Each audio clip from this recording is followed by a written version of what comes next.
हमारे यहाँ फर्नीचर, पलंग, सिंगारदान, सोफा सेट, अलमारी, डाइनिंग टेबल, कंप्यूटर टेबल और दीगर कंपनियों के फर्नीचर दस्तयाब है। Proprietor Maulana Mohammad Shabbir Ahmed Sahab, deluxe furniture mall and home appliances, fruit market के सामने, माल्टीगिरी रोड, कामठा, नांदेड़। अस्सलाम वालेकुम नाज़रीन, नांदेड़ दो न्यूज़ में आपका इस्तकबाल है। चलिए जानते हैं आज की खबर। मीडियावाल्याला त्रास देऊ नका। या नायगाव नगरीतला उसळलेला जनसमुदाय हा राज्याला दिसला पाहिजे, तेच आपल्याला दाखवणार आहेत। तेवढी काळजी घ्या। कोणीही मीडियाला पाठीमागून त्रास द्यायचा नाही, कारण तेच आपलं विराट रूप दाखवणार आहेत या राज्याला। थोडं समजून घेत जा। हिंदवी स्वराज्याचे संस्थापक राजे छत्रपती शिवराय या नायगाव नगरीतील आणि परिसरातल्या जमलेल्या माझ्या तमाम मराठा बांधवांना माझा मानाचा जय शिवराय।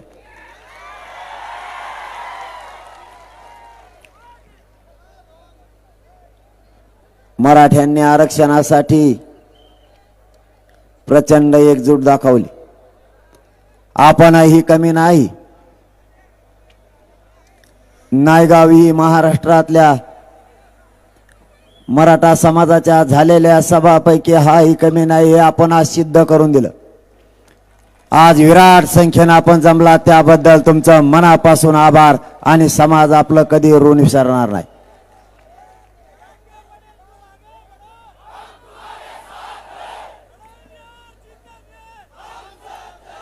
मराठा आरक्षणाची लढाई आता अंतिम टप्प्यात आली। भावानो, आपल्याला ही लढाई जिंकायची।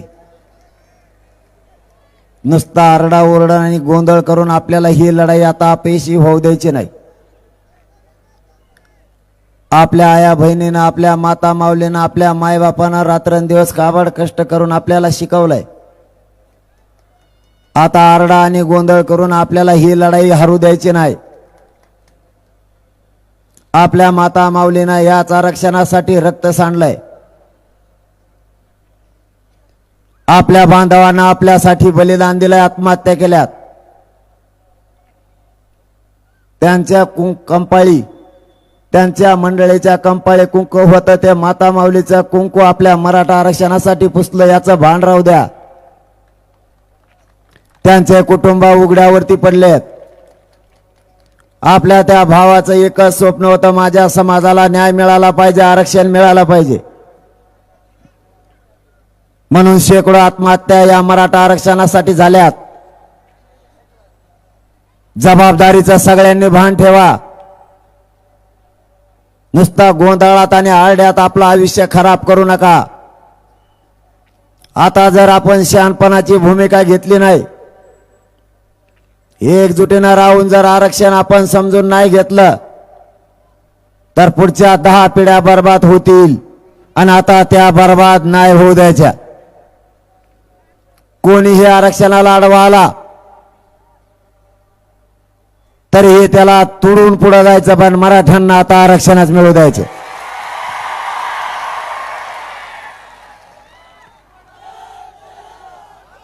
इथं अगोदर आपण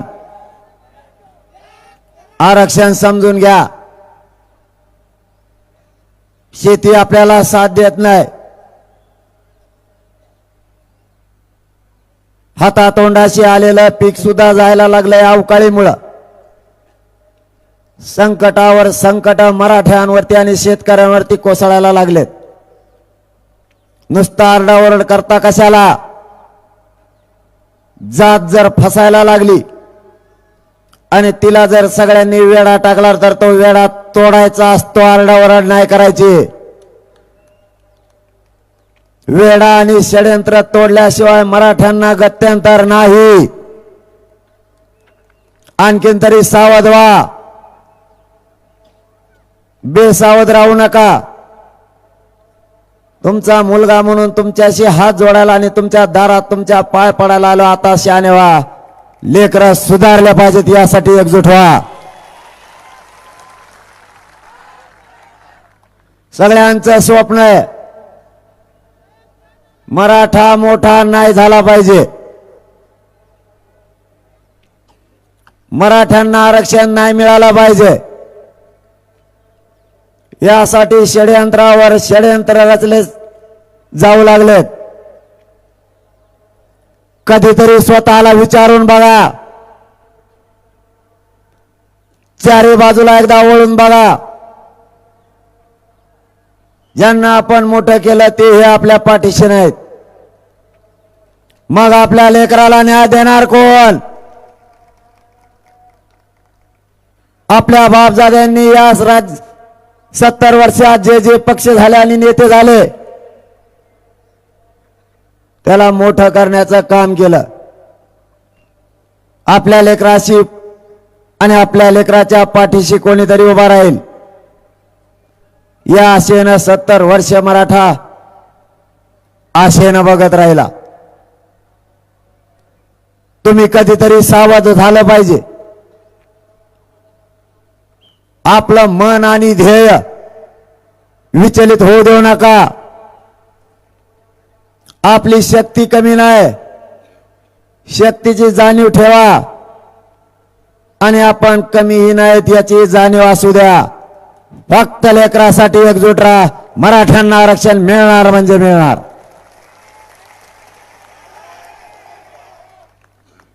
कुणी माग हटू नका. तुमच्या नायगाव तालुक्यात आणि तुमच्या जिल्ह्यासह पूर्ण महाराष्ट्रात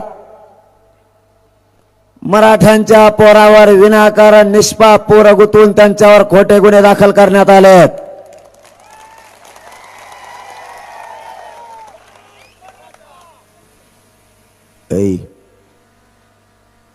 ते लांब जाऊन टाकेशन टोकऱ्यात बरं का.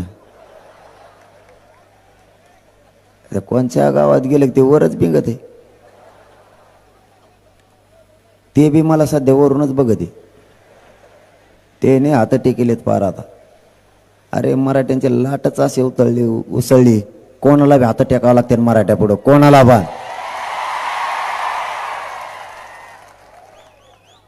हे सोपं नाही. या आग्यामुळे डेंजर आहे. शांत राहिलो तर शांत राहू द्या म्हणा. सरकारला डोचू नका, नाही तर तुमच्या पॅन्टीतच घुसणी. मीडियाच्या मागचे जेवढे जेवढे व्यासपीठावरचे आहेत ना त्यांना फक्त 50 जण असताना तुम्ही दिसणार नाही. याच्या पलीकडे काय होईल? आवाज तर येतो ना. आरक्षणानं पुरं वाटोळं झालंय ते दिसना तुम्हाला. ते मीडियावाले आपली एकजूट दाखवायला लागले. तुम्हाला 3दा सांगितलं, तुम्हाला मराठी कळत नाही. तेच तुम्हाला त्यांना नाही उतरायचं. मागचे त्यांना खडे आणतात. मागचे लई बेकार आहेत. हळूच दगड उठले तर मला दिसतात ना हाणलेली. तू हळूच खडा आणतात खाली मुंडकं घालतात. म्हणजे कुणी हाणला कळालं नाही पाहिजे. मग लय बारीक देणे तुमच्यावर. मी त्यांना सुधरून द्या ना, तुम्हाला सुचून देईन का?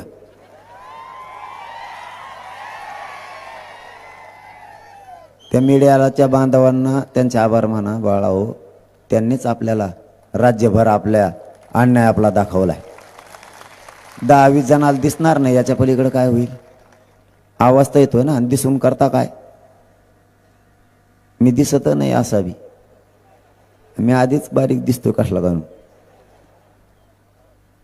न्याय महत्वाचा आहे आपल्यासाठी आणि या न्यायासाठी आपल्याला झुंज द्यायची.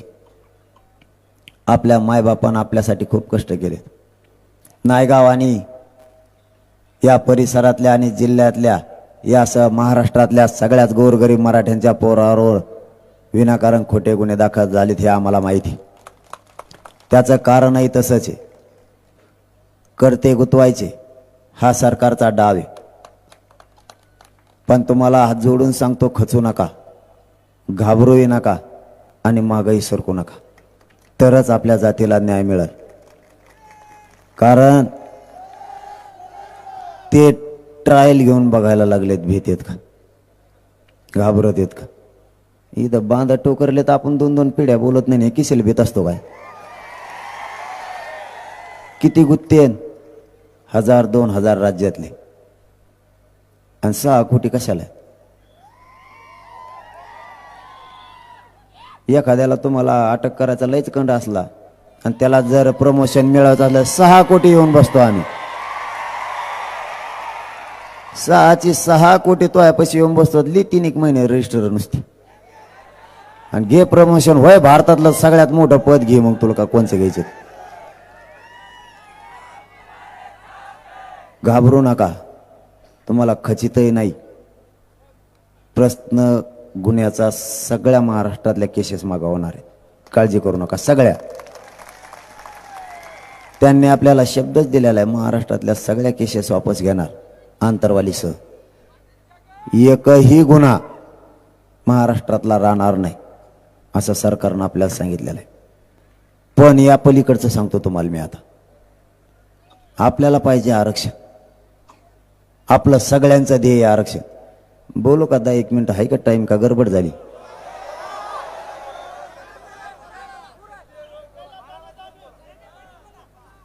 हा मग तेच म्हणलं विचारून घेतलेलं बरं.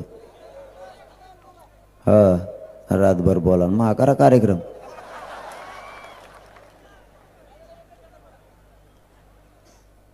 तुम्हाला याही पलीकडचं सांगतो.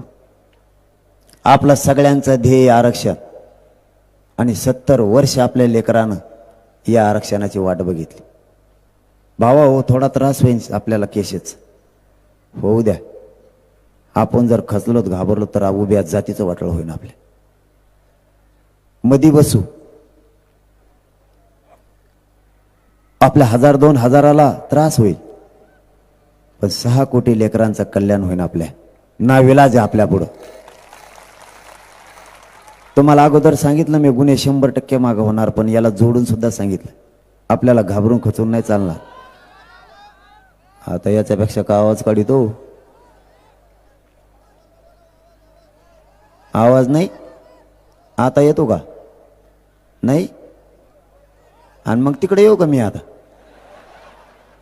फिरा रे त्यांच्याकडे. नाही ते उगा बोंबला देऊ. येवल्या फेवल्यानंतर नाही ना आला तुम्ही?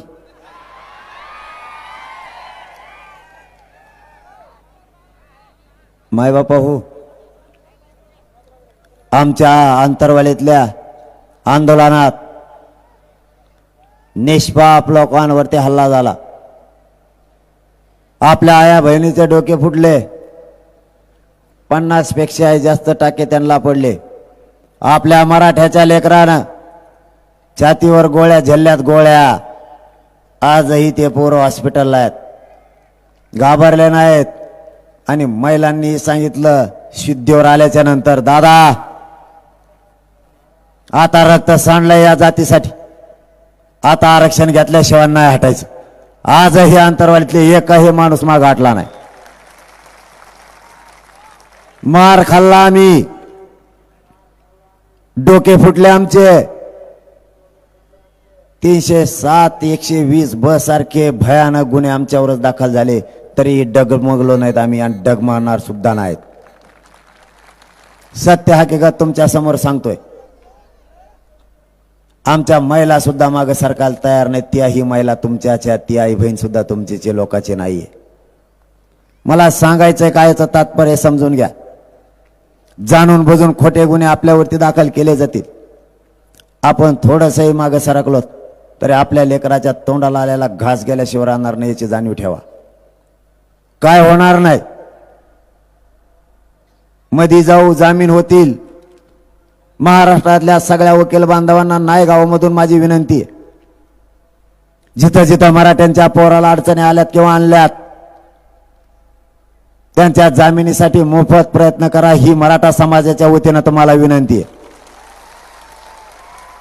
आणि जाणून बुजून कोणी जर त्यांच्यावरती गुन्हे दाखल केले असेल तर त्या अधिकाऱ्यांवरती याचिका दाखल करा. त्यालाही जाऊ द्या घरी.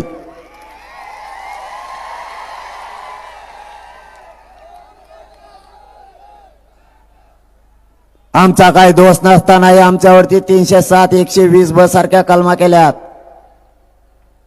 असा कोणता सामूहिक कट रचला होता आम्ही? कट रचून तर तुम्ही आले, तुमच्यावरच तो गुन्हा दाखल व्हायला पाहिजे होता. सरकारच्या लक्षात आल्याच्या नंतर गृहमंत्र्यांनी सांगितलं माझ्याकडून चूक झाली, मी माफी मागतो, परंतु महाराष्ट्रातले सगळे गुन्हे मागे घेण्यात येतील. बघू किती दिवसात घेतात, नाही तर आपण तयारच आहेत पुन्हा.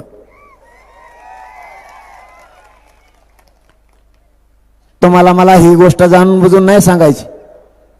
तुम्हाला जितका त्रास असेल तितका त्रास बाकीच्या महाराष्ट्रातल्या लेकरांना सुद्धा आहे. तुमचं आणि आमचं दुखणं सारखंच आहे.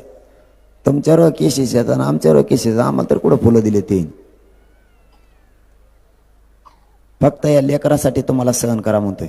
तुमच्यामुळं 6 कोटी मराठ्यांच्या लेकराचं कल्याण होणार आहे, ज्यांच्यावर केसेस झाल्यात त्यांच्यामुळं. पण पुढं तर मागं सरकू नका. आता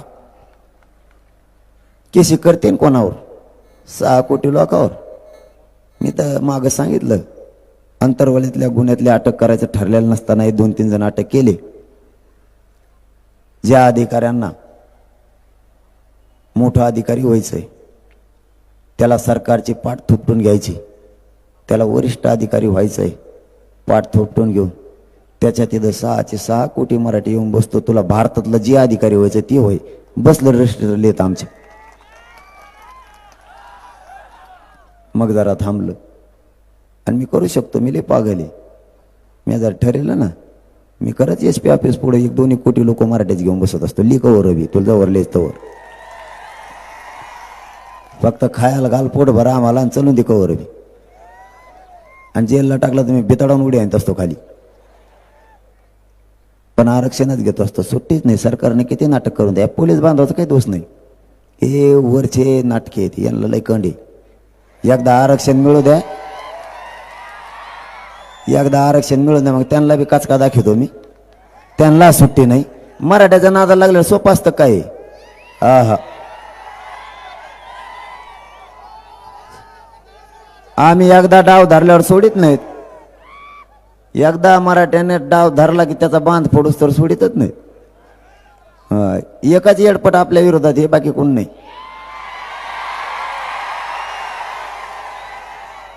आणि त्याला मी मोजित बी नाही आणि गिनीत बी नाही. त्याचं नाव घेत नाही मी आता. अजित पवारांनी सांगितलं त्याला आम्ही समज दिली. जरांगे पाटलांनी त्याला इकरीत बोलू नये, आम्ही त्याला समज दिली. त्यांनी शांत राहावं. आपण बी सकाळी मीडियाला सांगून टाकलं. मग त्यांनी गप्प बसावं. म्हातारपणाला येड्यावणी करू नये, त्याच्या मागं लागन पुन्हा. त्याला जर समज दिली असेल तर तो शांत राहील. मराठा आरक्षणाच्या विरोधात त्यांनी बोलायचं नाही. आम्ही त्याला काय बोलत नाही. पण तो का बोलला मग टप्प्यात आला की मी वाजिलाच म्हणून समजायचं. कारण मग काय मागं पुढं कोणी नाही. मला जातच. आणि मी काय याचा विचार करीत नाही. मी बिले नमुना आहे. ते म्हणतं मा एकट्याच्याच मागं लागले. म्हणलं जाऊ द्या वाद्या सोडून. आता मथर झालंय, पचत नसतं या टायमाला खाल्लेलं. त्याला आबाळ आलं की फिरत आहे. म्हणलं जाऊन द्या, चुकत असं एखादी बार द्या सोडून याला. मी 25 दिवस त्याला काहीच नाही बोललो. माझं आरक्षण आणि माझा मराठा समाज माझं एवढं सुरू होतं. आंबडला आला आणि तिथं येऊन टोकरीत बसला. त्याला टोकऱ्याच लय सवय, लय वळवळ करते तिची. गप मारायचं का नाही, मग गप बसायचं का नाही.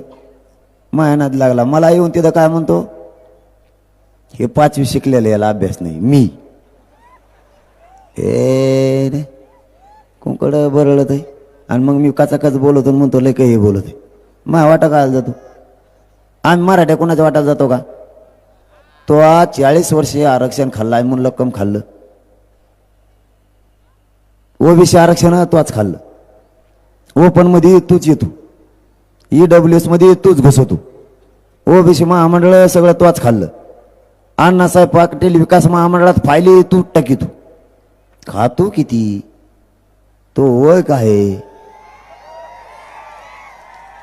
तुला ते पचन कसं. आणि काही वरबडी तो महाराष्ट्र सदन खाल्लं, सगळी दुनिया खाल्ली. मराठ्यांच्या आणि या महाराष्ट्रातल्या जनतेचा तळतळाट लागला आणि गेला मग मध्ये बेसन भाकर खायला. मला म्हणतो हे 5वी शिकलेला आहे. सरकारने मग शिक्षण काढण्यात 3 दिवस घातलेत भाऊ. 3 सरकार म्हणतं हे 12वी शिकलेलं नाही. हे सगळ्या प्रश्नाचं उत्तर देत आहे. याचा शोधून काढा. 3 दिवस परेशान होतं आणि तू मला म्हणतो 5वी शिकलेला आहे.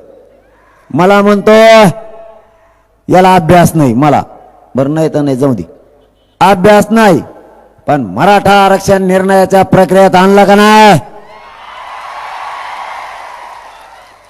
तो ज्या ज्या पातळ्या मारल्या होत्या, तो ज्या ज्या खुट्या मारल्या होत्या, त्या सगळ्या खुट्या उपटून दुसऱ्या ठोकल्या की नाही? मी त्याला मागच सांगितलं तो खोटाच उपटून टाकला का नाही? आपला काचकाच तसा असतो. मग एकदा बोललं की कमी नाही. 35 लाख मराठ्यांना आतापर्यंत आरक्षण मिळालंय. 35 लाख.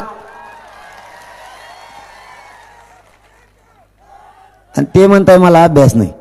बरं नसून दे, मला अभ्यास नाही समजा, पण तू एवढा हुशार आहे तर तू मध्ये गेलाच कस काय? आणि परत मग तुला बोलतो. मग तू मला काल वाटत होत कुऱ्हाडी सांगतो. कुऱ्हाडी येत, आमजवळ कोयते येत, काठ्या ह्यात सांगत. तुला माहित नाही आमच्या घरात काय असतं? तू काय बधीर झाल्यावर कोण बोलतो काय? मला काही मिळत लागा ना त्याचं.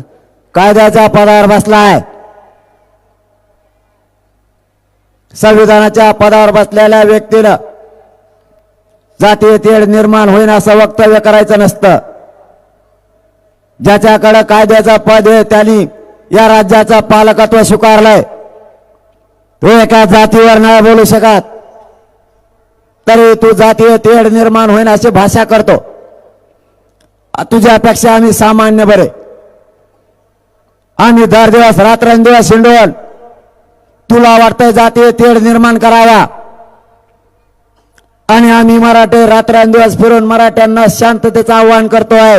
शांत रहा. आणि तू कुऱ्हाडीची भाषा करतो.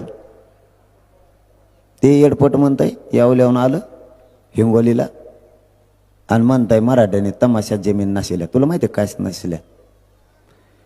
या राज्यातल्या कित्येक तरी शाळा आहेत की माझ्या बापजाद्याने त्यांना फुकट जमिनी दिल्या. कित्येक तरी हॉस्पिटल आहेत तिथं याच मराठा माझ्या मायबापाने फुकट जागा दिल्यात. जिथं बस स्टँड आहेत तिथं फुकट जागा दिल्यात. तुला काय माहित आमच्या बापजाद्यांनी काय केलंय? तू स्वतः महात्मा फुलेंचा वारस सांगतो, वंशज सांगतो आणि समानतेचा संदेश देतो. तुझ्या एकाही कॉलेजला सावित्रीबाई फुलेंचं नाव नाही, तुझे स्वतःचे नाव दिले. तू आम्हाला आदर्शवादी विचार नको सांगू. तू समानता काय असते आम्हाला नको शिकू. तो विचार मराठा चालवतोय. शासनाचं आणि प्रशासनाचं आणि सरकारचं काम आम्ही करायला लागलो. या राज्यात शांतता अबाधित ठेवायचं काम शासनाचं आणि प्रशासनाचं. ते काम आम्ही रात्रंदिवस शिंडून सांगतोय. जातीय तेढ निर्माण करण्याचा तो काम करतोय. आपण एकमेकाच्या अंगावर जायचं नाही, शांततेत आंदोलन करायचं. ही भूमिका रात्रंदिवस मी गावागावात हिंडून मराठ्यांना सांगतोय. मराठा आणि ओबीसी आपण भाऊ भाऊ आहेत. आपण एकमेकाच्या अंगावर त्याचं ऐकून नाही जायचं.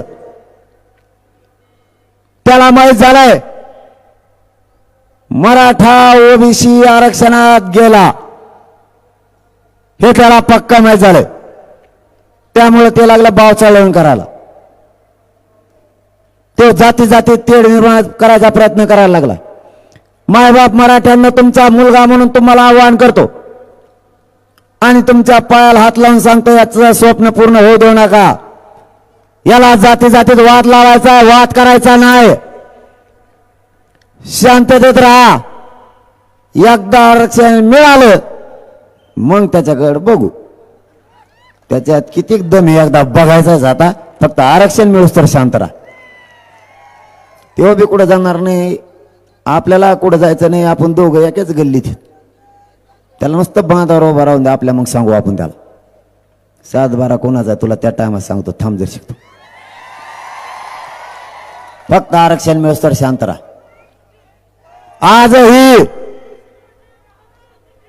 सामान्य ओबीसी बांधव आणि सामान्य मराठा बांधव गावागावात एकमेकाच्या अडीअडचणीला मदतीला धावून येत आहेत. आजही जर ओबीसी बांधव आणि मराठा बांधव जर लग्नाला चालले ना, दोघं 50-50 फिरून टाकतात गाडीला. आजही एवढं प्रेम आहे त्यांचं एकमेकावर. गावखेड्यातले ओबीसी बांधव आणि मराठा बांधव आत्ताही एकामेकाला चहा पाहिजे. आज जर त्याने पाजलं तर उद्या ते पाहिजे, आणि नाही पाहिजेला कचाकच घोड्याला येते एकामेकाला. एवढं प्रेम आहे त्यांचं एकामेकावर. एखाद्याची जर मोटर जळाली ते म्हणतो मग पाणी घे, पण तो पीक जळून देऊ नको. एकामेकाला पाणी सुद्धा देतात. इतकं प्रेम एकमेकावर आहे. फक्त कापसा आपण आपलं याचित येत, याचसारखा कोणाचा नाही याचित. हे कोणाचं वर पडून खातो. आणि ओबीसी बांधवात आणि मराठ्यात भांडण लावतो. भांडण करू नका, शांत राहा. आरक्षण मराठ्यांना 100% मिळतंय. सरकारचं आणि आपलं ठरलंय. आतापर्यंत मराठ्यांच्या 35 लाख नोंदी सापडल्यात. याच नोंदीचा अहवाल तयार करून सरकार हा अहवाल स्वीकारणार आहे. कायदा जर पारित करायचा असला तर आधार असल्याशिवाय कायदा पारित करता येत नाही. आणि सरकारला कायदा पारित करण्यासाठी 35 लाख नोंदी मिळाल्या. याच नोंदीचा आधार घेऊन महाराष्ट्रातल्या मराठा समाजाचा ओबीसी मध्ये समावेश करण्यासाठी 24 डिसेंबरच्या आत कायदा पारित करून या राज्यातल्या मराठ्यांना सरसकट आरक्षण मिळणार. यात काही शंका बाळगू नका. ओबीसी प्रवर्गात जर एखाद्या जातीला किंवा समूहाला यायचं असलं तर एक तर त्या जातीच्या शासकीय नोंदी असल्या पाहिजेत, किंवा ती जात मागास सिद्ध असायला लागते तरच ओबीसी प्रवर्गात येता येत नाही तर येता येत नाही. भारत देशातली मराठ्याचीच एक अशी जात आहे की भारत देशात मराठा जात ही मागास सिद्ध झालेली. हे तुम्हाला खोटं वाटू देऊ नका. हे सत्य आहे. एकही जात मागास सिद्ध झालेली नाही. मंडल कमिशन गठीत झाला आणि मंडल कमिशनला 3 कामं सांगितले. ओबीसी आरक्षणात ज्या ज्या जाती घालायच्यात त्या जातीची यादी तयार करा.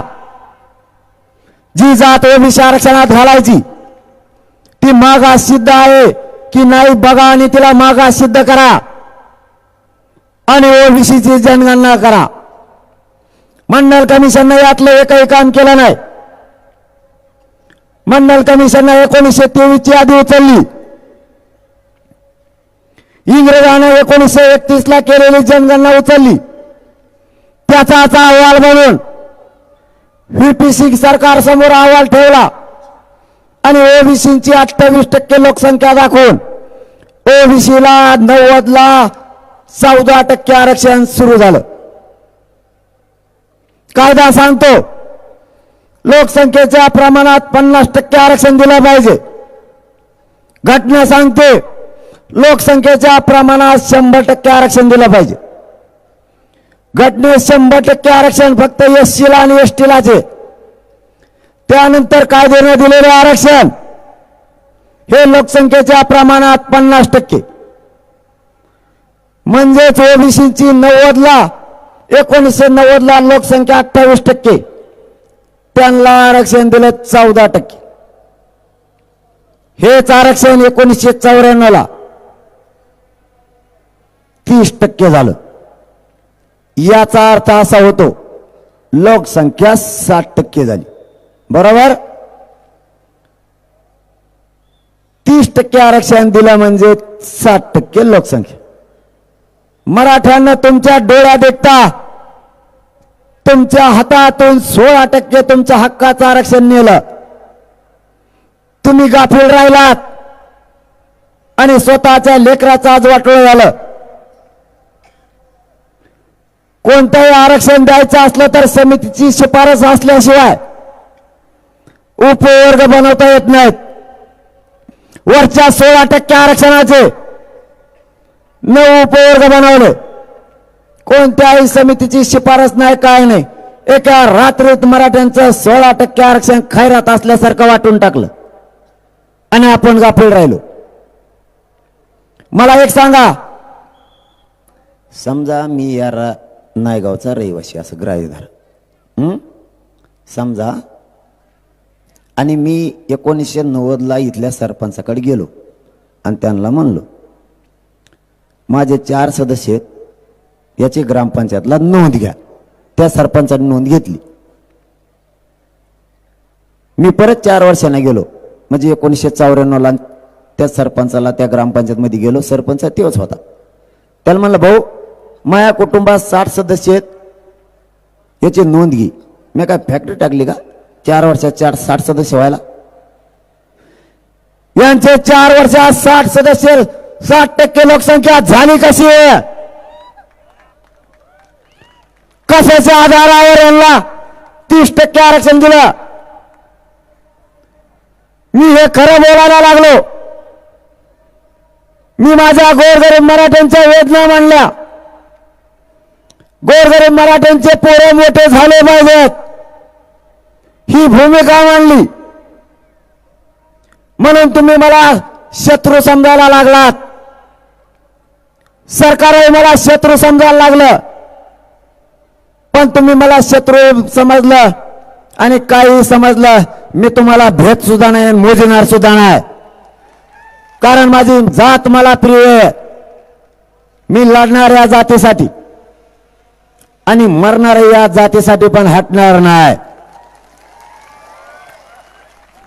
मायबाप मराठ्यांनो, जाता जाता तुम्हाला एक विनंती करतो, एकजूट फुटू देऊ नका. शांततेत आंदोलन करा, उग्र आंदोलन जाळपोळ करू नका. आणि मराठा आरक्षणासाठी एकाही पोरानं आत्महत्या करायची नाही. आरक्षण हे कसं देत नाही ते आपण बघू, त्याची काळजी करू नका. यांच्या छाताळावर बसून आपण आरक्षण घेऊ, तुम्ही काळजी करू नका. फक्त शांततेत आंदोलन करा, एवढा शब्द पाळा. जाता जाता पुन्हा एकदा तुम्हाला विनंती करतो, प्रचंड ताकदीने एकजूट व्हा. गावची गाव पिंजून काढा. यानंतर कधी काळी जर कार्यक्रम झाला तर 5 किलोमीटरवर या नायगावमध्ये मराठ्यांना उभा राहायला जागा नाही मिळाली पाहिजे. एवढ्या ताकदीने एकजूट या. तुम्हाला पुन्हा जाता जाता एक शब्द देतो, माझा जीवही गेला तरी मराठा समाजाला आरक्षण मिळाल्याशिवाय 1 इंचही मागे हटणार नाही. मुलगा म्हणून तुम्हाला शब्द देतो आणि थांबतो. जय जिजाऊ, जय शिवराय. सर्वांना विनंती आहे, सगळ्यांना विनंती आहे, सगळ्यांनी मोबाईलच्या बॅटरी सुरू करून सरकारला तुमचं हे विराट रूप दाखवा. मीडियाच्या बांधवांना विनंती आहे, हे मराठ्यांचं उसळलेलं विराट रूप सरकारला दाखवा. त्यांचे डोळे उघडतील. या कोपऱ्यापासून त्या कोपऱ्यापर्यंत सगळ्यांनी आपण आपल्या मोबाईलच्या बॅटरी 2 मिनिटासाठी उभा राहून आपल्या लेकरासाठी बॅटरीच्या टॉर्च लावा.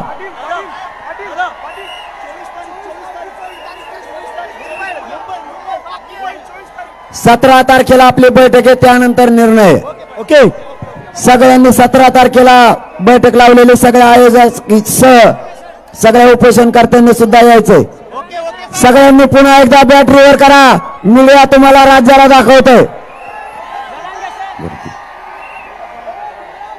हलतय पुढे पुढे हलतय, लय अवघड कार्यक्रम आहे. पुढे गेलं हे सगळे ते. आणि मला थांबा, एक सांगत राहील, थांबा तेवढं सांगू, थांबा रे, मला सांगत राहील, तेच राहील. तुमचं काय चाललेलं पुढं, थोडं थांबा. एक विषय सांगत राहिलाय, मला फक्त